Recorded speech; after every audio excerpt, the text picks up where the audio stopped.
Asaro, the most wanted parfum, is the kind of cologne that chooses you. Like a stranger at a bar sliding you a bottle. No, it's not a drink. It's cologne. Spritz. And invite the sense of vibrant cardamom, addictive toffee, and sensual bourbon vanilla infused with a trail of amber wood. This hot cocktail is the fragrance for adventurous men. Asaro, the most wanted parfum.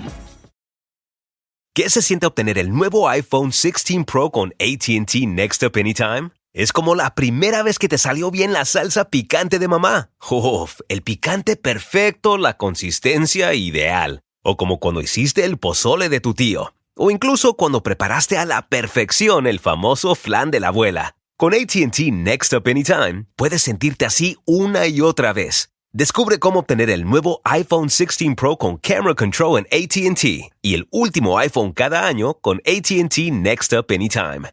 La oferta de $0 puede no estar disponible en futuros iPhones. La función Next Up Anytime puede descontinuarse en cualquier momento. Sujeto a cambios. Aplican cargos, términos y restricciones. Visita att.com/iPhone para más detalles. Dixo Daily presenta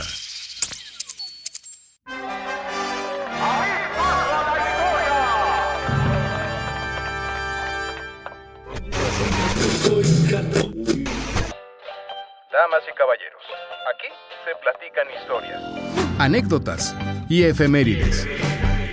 Porque jamás la historia se atrevió a tanto. Con Alejandro Rosas. Ese 8 de diciembre de 1980 era un lunes y aquí en México estábamos viendo la transmisión en vivo del famoso partido de fútbol americano, lo que se llamó siempre hasta ahora los lunes por la noche, y de pronto los comentaristas de Televisa interrumpen el programa para dar una terrible noticia que sacudió al mundo. Así es que vamos a tener el volado, pero antes Jorge tiene una noticia algo triste para los aficionados a la música. Sí, pues esta tarde allá en la ciudad de Nueva York, John Lennon, el que fuera uno de los 4 hombres que revolucionó la música con los Beatles, fue balaceado, recibió 2 tiros en la espalda, llegó muerto al hospital. Más información con noticieros de Televisa, ahí tendrán la historia completa. Así que a 44 años de su asesinato, empecemos esta emisión de Porque jamás la historia se atrevió a tanto, con una canción de John Lennon, que en este caso se la dejaré a mi querido Albornoz, que es mi productor, para que él elija la que crea que es una de las canciones más representativas de John Lennon, uno de los genios, como decían, del cuarteto Liverpool en aquellos tiempos. 44 años ya, es decir, más años de los que tenía al morir, porque él, al ser asesinado, había cumplido apenas los 40 años de edad.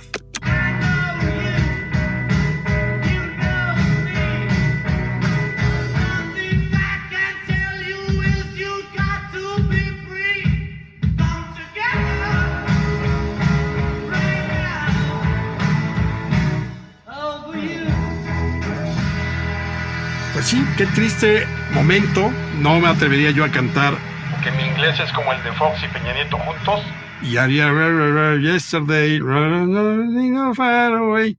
Oigan, pero empecemos con este podcast porque nos toca la semana del 6 de diciembre al 12 de diciembre y como siempre hay de tocho morocho, anécdotas, cosas curiosas, nuestros días raros. Yo creo que una de las golosinas que más llamaba la atención a un niño era el algodón de azúcar, ¿no? Sobre todo cuando a uno le tocaba verlos en las ferias, cómo salía el azúcar volando. Y luego cuando lo probabas, híjole, era asquerosamente obvio, dulce, demasiado dulce. Pues bien, para recordar a esta golosina, que yo creo que provocó muchas diabetes o prediabéticos niños desde muy temprana edad, si quieren celebrar el algodón de azúcar, ya ven que había rosa, azul, en algunos casos blanco. Este próximo 7 de diciembre es el día del algodón de azúcar de Feria de Pueblo. Eso de Feria de Pueblo yo lo acabo de meter. Así que simplemente es el día del algodón de azúcar. Creo que hoy ya, para como es el mundo y el wokismo que padecemos hoy en día, ha de ser uno de los pecados capitales más grandes el que tú a tu hijo, a tu sobrino o a tu nieto le des un algodón de azúcar. Y bueno, no está de más porque sí es bastante empalagoso, pero era muy atractivo cómo se deshacía en tu boca el azúcar, te sabía todo terriblemente azucarado. No es un día raro el 11 de diciembre, pero sí es muy importante. 11 de diciembre de 1972. Ese día, el Apolo 17 llegó a la Luna y los astronautas Cernan y Smith fueron los astronautas 11º y 12º en pisar la superficie lunar y fueron los últimos. Esa misión del Apolo 17 de 1972 fue la última vez que el hombre llegó a la Luna. Desde entonces no hemos vuelto, y digo como humanidad. Ahora se está planeando que el proyecto Artemisa lleve hombres a la Luna en algunos años todavía de esta década. Ya veremos a ver cómo les va con toda la tecnología desarrollada. Pero lo curioso es que, fíjense, se decía que Kubrick había hecho todo un montaje para el Apolo 11, que fue el que llegó por primera vez a la Luna en julio de 1969. Pero pues nadie toma en cuenta que esa fue la primera misión que llegó a la Luna. Pero en diciembre del 69 llegó la segunda misión a la Luna. Y en total fueron 12 los astronautas que lograron pisar la superficie lunar. Es decir, hubiera sido demasiado crear 12 falsificaciones o 12 farsas para decir que sí habían llegado los norteamericanos a la Luna. Fueron en total 22 misiones Apolo. De ellas, solo 6 llegaron a la Luna. Una de las que no llegó fue el Apolo 13. Seguramente vieron la película de Tom Hanks, que está muy bien adaptada de acuerdo a lo que los astronautas, la NASA, los científicos escribieron sobre ese percance del Apolo 13. Y toda esta historia del proyecto Apolo, ustedes la pueden ver, y la recomiendo ampliamente, en una serie que está en Max, que antes era HBO, que se llama De la Tierra a la Luna, producida por Tom Hanks. Créanme que es una super serie porque cada uno de los capítulos habla de las naves Apolo que llegaron a la Luna, por eso se llama De la Tierra a la Luna. No tiene desperdicio la serie. Obviamente hay de todo. Hubo algunos astronautas que, por ejemplo, uno llevó un palo de golf y le dio a una pelota ahí en la Luna. Hay otro momento de los astronautas donde llevan el famoso carro lunar. Pero fíjense que el Apolo 16 tuvo una curiosidad. Los astronautas declararon haber visto un objeto no identificado sobrevolando la superficie lunar durante algunos minutos. Vayan ustedes a saber si era E.T., o era Alien, o era Depredador, pero eso quedó registrado incluso por la NASA, y eso sucedió con el Apolo 16. Así que, ahora que viene el 11 de diciembre, recordemos 1972 como la última vez que el hombre llegó a la Luna. Y no nos perdamos pensando en la Luna, porque la Luna ahí quedará para siempre, incluso cuando desaparezcamos como humanidad.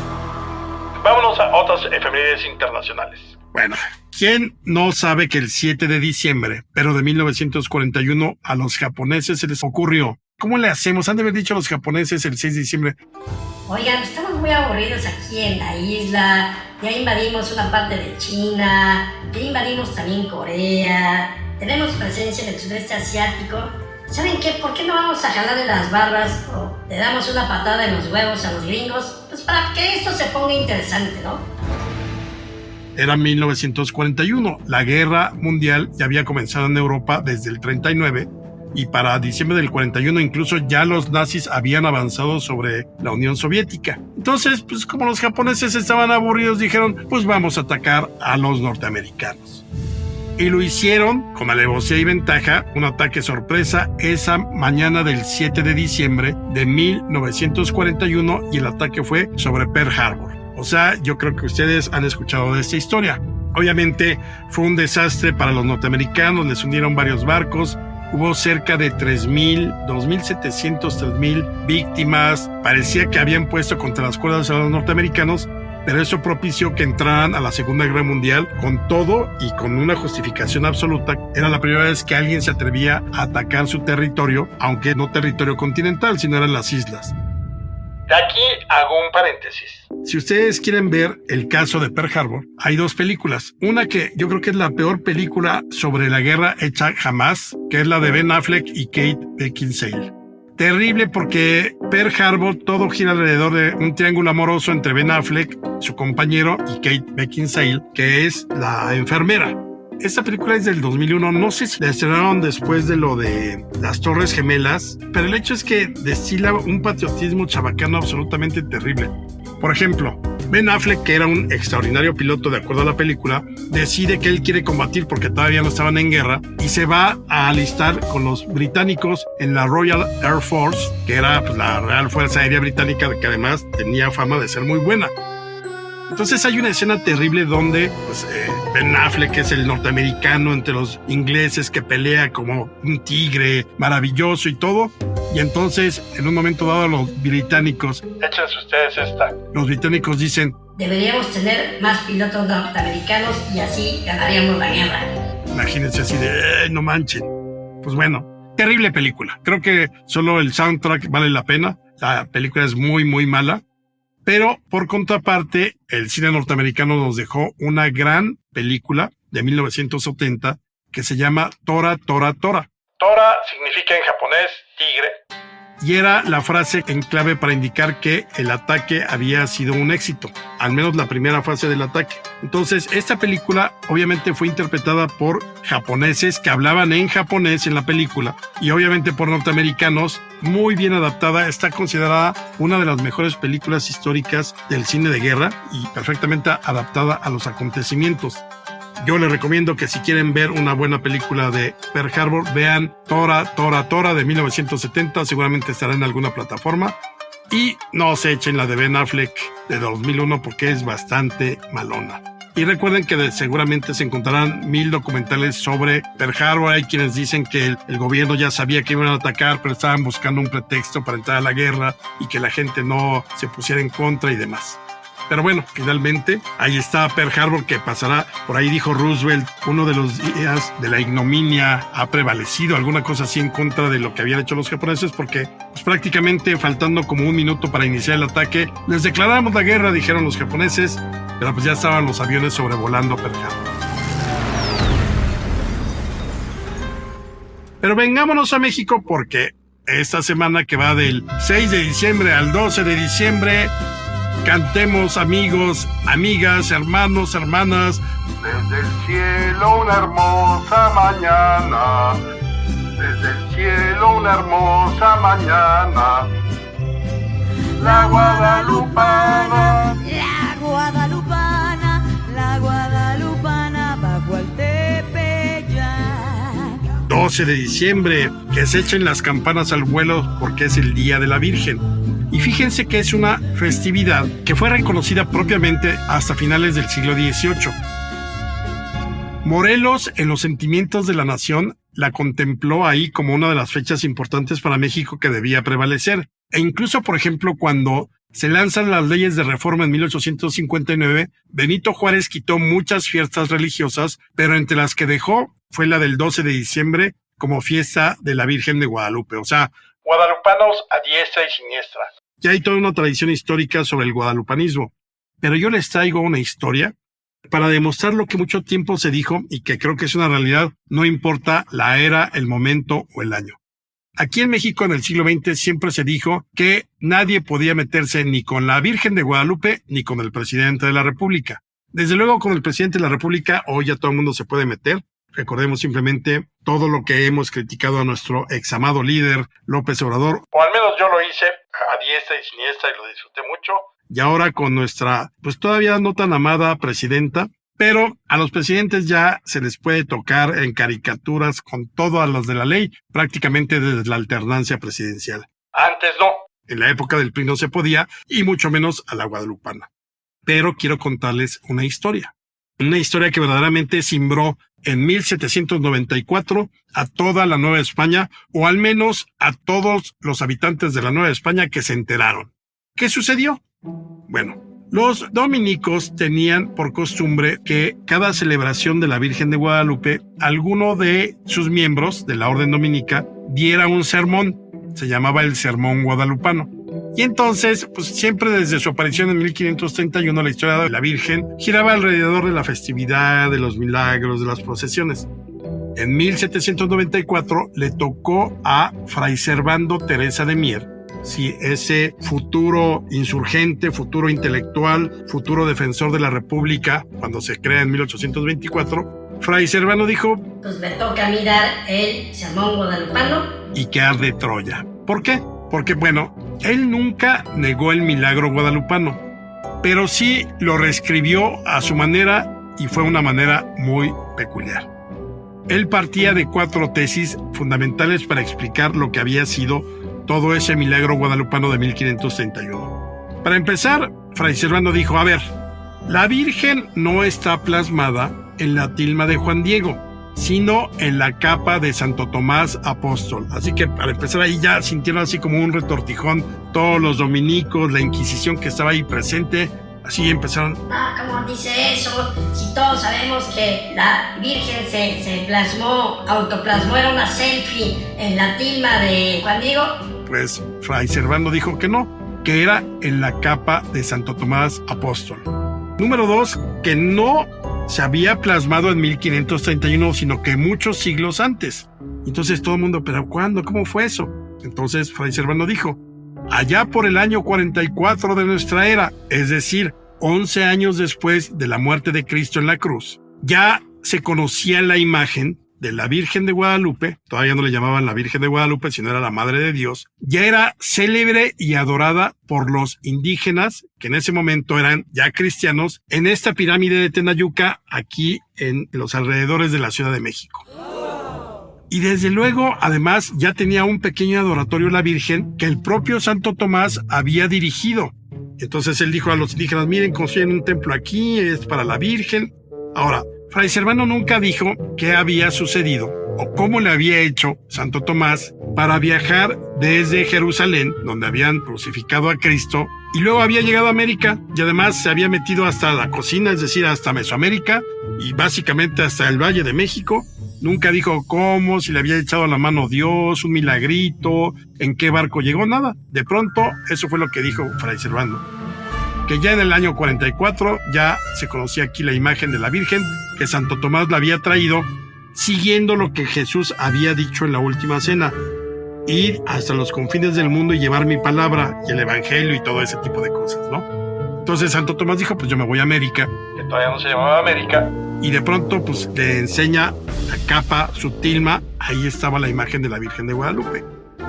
Obviamente todos eran muy felices en el año 44 de nuestra era, con la Virgen de Guadalupe aquí, cantaban alabanzas, comían flores y recitaban poemas en torno a la Virgen, pero Fray Servando dijo, de pronto algo pasó, que los indios se volvieron apóstatas, maltrataron la imagen, que quisieron borrar de la tilma de Santo Tomás, y entonces Santo Tomás, al ver que se habían convertido prácticamente en unos herejes, decidió esconder su propia tilma con la imagen de la Virgen de Guadalupe en el Cerro del Tepeyac. Desaparece Santo Tomás, tampoco nos dice Fray Servando cómo desaparece, pero la tilma quedó escondida ahí en el Tepeyac. Pasaron los siglos.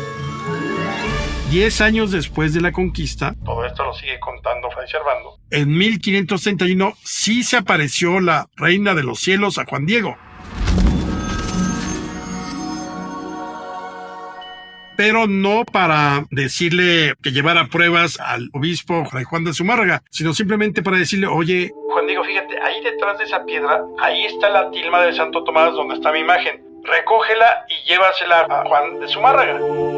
Y entonces se supone que de acuerdo a la versión de Fray Servando, él agarra la tilma de Santo Tomás, se la lleva y es la tilma que hoy vemos en la Basílica de Guadalupe y que se puede visitar. Y no solamente eso, obviamente Fray Servando dice, bueno, además hay que decir que la imagen era de origen celestial. No había un pincel humano que hubiera podido pintar así a la Virgen de Guadalupe. Ahí no termina todo. Ya para ese momento se les salían de las órbitas a los dominicos, a los inquisidores, al público en general. ¿Cómo era posible que estuviera hablando así de la Virgen? Y recuerden, en ningún momento negó el milagro. Pero se fue más lejos, dijo, a ver, es que también reconozca, la Virgen quería venir aquí a América porque pues, los indios mexicanos eran la 10ª generación de los indios que habían trabajado, imagínense, en la construcción de la Torre de Babel, y eran la 13ª generación que puso sus brazos para ayudarle, ¿a quién creen? A el mismísimo Noé en la construcción de su arca. Imagínense. Entonces los mexicanos siempre nos hemos, digamos, caracterizado por ayudar al prójimo y estuvimos en la construcción de la Torre de Babel y en el arca de Noé. Pero además, Fray Servando decía que los indios mexicanos de entonces eran gigantes. Por eso habían podido esculpir, así como muy sencillamente, 2 monolitos importantes, como el de la Coatlicue, que es la madre de los dioses, la madre de Huitzilopochtli, y la Piedra del Sol, o el mal llamado calendario azteca. Eran gigantes y solo por eso podían cargar la piedra, llevarla de un lado a otro. Pero agrega Fray Servando, sin embargo, sí eran gigantes, pero Isaías había profetizado que cuando muriera nuestro Señor Jesucristo sería la ruina de la tierra de los gigantes, entonces todos se murieron y los que sobrevivieron lograron evolucionar y entonces fueron los que Santo Tomás encontró cuando llega a Tenayuca. Por último, Fray Servando dijo, además, Santo Tomás era Quetzalcóatl. Entonces, ¿cómo que Quetzalcóatl? Sí, acuérdense que Santo Tomás, como describían los códices, a Quetzalcóatl era un hombre blanco, frente ancha, ojos grandes, cabellos negros, barba grande y redonda, y además hacía penitencia, se levantaba a medianoche a orar, era casto y puro, no admitía sacrificios humanos ni de animales, sino solo alimentos, pan, flores y perfume, prohibía la guerra y aplicaba todas las enseñanzas de Jesucristo. Por eso Santo Tomás era Quetzalcóatl. Obviamente, cuando termina, pues ya prácticamente habían llamado a los soldados para detener a Fray Servando. Fray Servando fue confinado a su celda y luego fue desterrado, pasó por San Juan de Ulúa y luego lo mandaron al destierro a Europa. Y lo que verdaderamente, más allá de que creyera en toda su versión bastante peculiar, lo que quería Fray Servando era deslegitimar la conquista de México, porque recuerden que la conquista, o al menos los conquistadores, venían con la idea de evangelizar esta parte del mundo, sobre todo después del descubrimiento de Colón de 1492. Entonces el pretexto moral es que venimos a evangelizarlos. Entonces, si antes de la llegada de los españoles ya había llegado Santo Tomás, varios siglos antes, a evangelizar, quiere decir que la conquista había perdido su justificación moral. Obviamente nadie le hizo caso. Él salió al destierro y ya regresaría a México con Francisco Javier Mina en plena Revolución de la Independencia. Pero ese fue el tirito que se echó con la guadalupana nuestro queridísimo intelectual insurgente Fray Servando Teresa de Mier en 1794, y él pudo haber dicho, porque jamás la historia se atrevió a tanto. Y yo soy Alejandro Rosas y nos escuchamos la próxima semana. Una producción de Dixo. Asaro, the most wanted parfum, is the kind of cologne that chooses you. Like a stranger at a bar sliding you a bottle. No, it's not a drink. It's cologne. Spritz.